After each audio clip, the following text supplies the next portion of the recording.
Assalamualaikum dan salam sejahtera. Apa khabar semua? Pak Suhara anda semua sihat, ceria dan bersemangat ya. Baik, dalam kesempatan kali ini Pak Su akan mulakan siri yang baru atas tajuk pengurusan emosi ya, pengurusan emosi ya. Sebelum kita bincang lebih lanjut dan mendalam tentang apa itu emosi ya, bagaimana emosi berfungsi dalam tubuh badan kita, jenis-jenis emosi, teori-teori emosi dan sebagainya, kita lihat dulu bagaimana otak kita ya berfungsi ya, dan di mana letaknya apa nama ni emosi atau perasaan tu di bahagian struktur otak itu ya. Kerana kita sedia maklum ya, otak merupakan struktur biologi ya, dan di dalam otak tu kita ada minda ataupun akal ya. Otak kita boleh pegang tapi minda tak boleh pegang. Macam mana akal, macam mana rupa dia, tak boleh pegang ya, tapi kita semua yakin bahawa akal ataupun minda kita wujud ya dan berfungsi ya. Dan kita kena banyak bersyukur kepada Allah Ta'ala kerana memberikan kita akal yang baik ya. Baik, kita cuba lihat bagaimana struktur akal ni ya, dan apakah kaitannya dengan emosi ya. Baik, kalau kita lihat dalam gambar rajah ni, kita lihat otak kita ni, our brain ya, ada 3 bahagian yang penting ya. Yang pertama dipanggil neocortex ya. Ni yang warna biru muda ni macam topi keledar ya. Macam topi keledar. Ni panggil neocortex. Neocortex ni kita panggil rational or thinking brain ya. Otak rasional ataupun otak pemikiran. Ya, ini neocortex. Bahagian yang kedua dipanggil limbic brain. Ya, ini emotional or feeling brain. Ya, otak emosi ataupun otak perasaan. Jadi otak emosi atau perasaan duduknya dekat limbic. Ya, kat limbic bahagian ni. Dan kita ada yang ketiga reptilian brain ya. Otak reptilia ya. Otak reptilia ni ada fungsi-fungsi tertentu, nanti kita tunjukkan ya. Baik, kita cuba tengok fungsi dia ya. Bahagian neocortex ni, bahagian yang paling besar lah, yang ni paling besar, ada macam-macam lah fungsi dia ya. Antaranya ya, fungsi tentang pemikiran ya, berfikir, ada keupayaan untuk berfikir ya. Kau ni tak ada otak lah maksudnya. Macam kau ni tak erti fikir. Ada orang kata macam tu kan ya. Pemikiran ya, penakkulan, reasoning ya, penakkulan ya, ingatan ataupun memory ya, penyelesaian masalah ya, dan macam-macam lagi lah ya, fungsi di bahagian ni. Selain itu ada juga fungsi-fungsi biological ya, macam bahagian otak neocortex ni ya. Dan kita tengok otak limbik pula. Otak limbik atau limbic brain inilah tempat di mana emosi dan perasaannya berlaku ya. Itu sebab kita panggil dia emotional or feeling brain ya, emosi dan perasaan. Dan otak reptilia ni otak yang agak primitif, dia mengendalikan fungsi-fungsi fisiologi badan kita ya, yang tidak dikawal oleh otak rasional tadi ya, otak thinking tadi ya. Misalnya kita punya jantung ya, jantung kita faham kan, pernafasan kita, suhu badan kita, keseimbangan badan kita ya. Ini semua dikawal oleh reptilian brain ya. Otak apa nama ni, neocortex ni, otak rasional tak boleh. Cuba anda bagi tahu dengan jantung anda, wahai jantung, wahai jantungku gitu ya. Cuba kau berhenti sekejap, 2 saat pun tak apalah. Dia nak tak ikut arahan kita? Tak nak ya, sebab otak kita bahagian rasional ni tidak mengawal degupan jantung. Ya, degupan jantung dikawal oleh reptilian brain. Okey, itu dari segi struktur otak ya. Baik.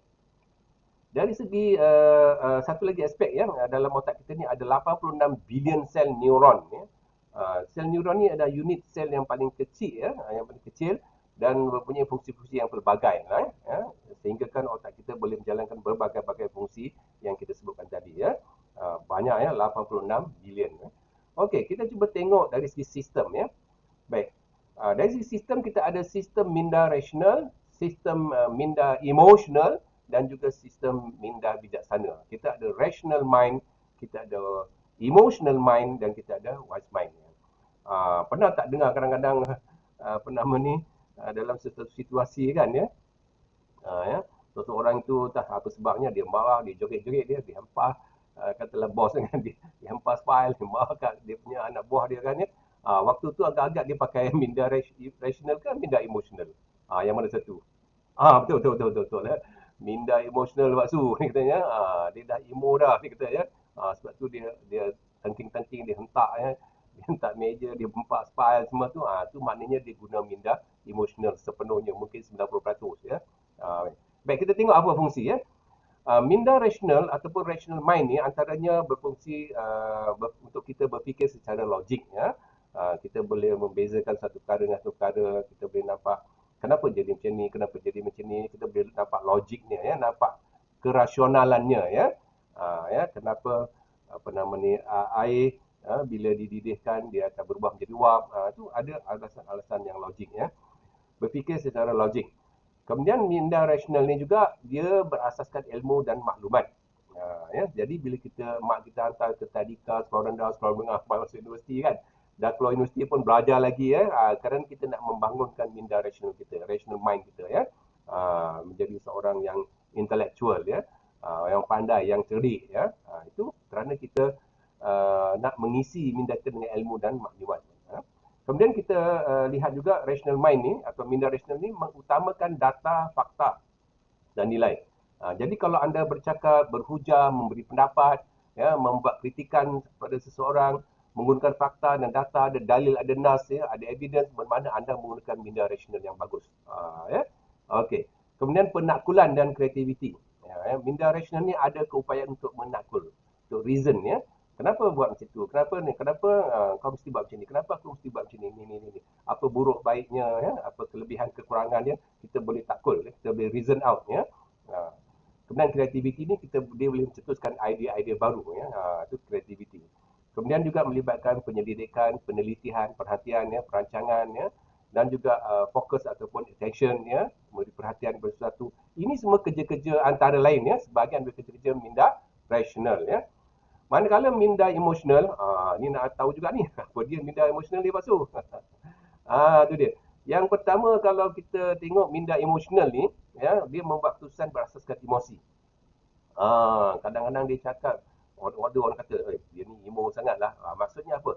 Maksudnya dia telah mengenepikan ya, fungsi rasional, dia telah terlalu menggunakan emosi, terlalu banyak menggunakan perasaan ya. Sehingga benda yang data fakta tu dia tak dia kata aku tak percaya lah aku rasa macam ni, aku rasa macam ni, aku rasa je itu emosi. Kemudian bersifat reaktif ya. Selalunya macam kalau katakan orang tu pernah berlaku satu kejadian peristiwa, tiba-tiba dia nak marah. Itu makna dia react kepada peristiwa itu, reaktif ya. Pemikiran logik dan penakkulan sukar berlaku dalam minda emosional ni ya. Kadang-kadang ada sikit tapi sukar ya. Okey. Kenapa sukar? Sebab dia terlampau menggunakan emosi tadi ya. Kemudian menjelaskan bagaimana kita melakukan satu perkara ya. Baik, semua tindakan-tindakan kita ya, perlakuan kita, tingkah laku kita di sebenarnya dicetuskan oleh emosi kita ya. Emosi ni bukan satu seolah macam ada satu power lah, satu kuasa ya yang Allah Ta'ala berikan pada emosi kita ni untuk kita menggerakkan badan kita, tubuh badan kita, pemikiran kita buat sesuatu perkara ya. Jadi dia menjelaskan bagaimana kita buat sesuatu. Kalau kita gunakan minda emosi marah, tingkah laku kita nampaklah kemarahan, pas jerit apa semua pekik semua kan. Ya, kalau kita guna emosi gembira, happiness, tingkah laku kita menunjukkan kita ni seorang yang tenang, menyenangkan kan. Itulah dia ni. Kemudian berasaskan keperluan psikologi. Kita ni ada macam-macam keperluan. Kita nak orang sayang kita, hormat kita, terima kita, iktiraf kita ya. Dan sebagainya. Itu keperluan psikologi dan ini sebahagian daripada fungsi-fungsi minda emosional ya. Baik, kita tengok yang tengah ni pula. Minda bijaksana, wise mind ya. Baik, apa fungsi minda bijaksana ni? Dia ialah untuk menyeimbangkan ya minda rasional dan juga minda emosional. Ya. Nak kata tengah-tengah pun bolehlah ya. Dia menseimbangkan. Maknanya bila anda bercakap, bila anda buat satu tindakan tu, anda mengambil kira ya minda rasional dan juga mengambil kira elemen minda emosional. Di blend ya, diseimbangkan ya. Tidaklah terlampau emosional, tidaklah terlalu rasional sangat. Umpamanya kan ya. Ada kritikanya kita terpaksa seimbangkan ya. Kemudian berfikir secara intuitif. Minda bijaksana ni dia bijak dah lah, dia bijak kan ya. Intuitif tu maknanya apa? Orang Melayu kata apa? Gerak hati. Ya. Kadang-kadang kita boleh cetuskan satu keputusan, satu pemikirannya yang kadang-kadang tidak memerlukan evidence dan sebagainya, tak memerlukan bukti tapi kita boleh beri idea-idea yang baik. Ini dikatakan intuitive thinking ya. Kemudian mengambil kira semua faktor dalam keputusan. Jadi orang yang bijak ni, menggunakan wise mind ni, bila dia dapat satu pilihan, satu keputusannya, dia mengambil kira elemen rasional dan juga dia mengambil kira elemen emosional. Itulah kehebatan wise mind atau minda bijaksana. Ya. Jadi saudara-saudari dan yang saya hormati, banyak fungsi-fungsinya, minda rasional dan juga minda emosional serta minda bijaksana tadi. Ya. Baik, ketiga-tiga ni penting dalam kehidupan manusia. Ya, ketiga-tiga penting dalam kehidupan manusia. Semua penting, ya. Sama ada kita nak gunakannya secara positif ataupun secara negatif. Itu saja isu dia. Ya. Kalau kita gunakan minda emosional ni secara positif, dia memberi kesan yang positif. Kalau kita gunakan minda emosional secara negatif, dia memberi kesan ataupun tindakan yang negatif.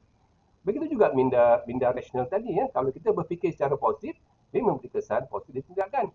Kalau kita berfikir secara negatif, kan, tak nak belajar, lepas tu belajar pun fail juga, nak buat macam mana, kan. Memang subjek ni susah. Dia fikir secara negatif.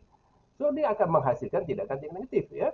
Jadi ketiga-tiga minda tadi, minda rasional, minda emosional ni, ya, utamanya, ya, menuntut kita untuk memilih. Sebab kita ada pilihan. Sama ada kita nak gunakan secara positif ataupun secara negatif, ya. Kalau kita terlampau emosional sangat secara negatif, dah tentulah memberi kesan yang tidak baik pada diri kita dan pada orang lain, ya. Sebab itulah banyak orang cerdik pandai kata berfikirlah secara bijaksana. Kan? Fikir secara bijaksana. Maknanya dia suruh kita seimbangkan, ya, minda rasional dan juga minda emosional supaya kita dapat berfikir secara bijaksana, menggunakan minda bijaksana atau wise mind tadi, ya. Baiklah, sehingga kita bertemu lagi dalam kesempatan yang lain. Salam motivasi.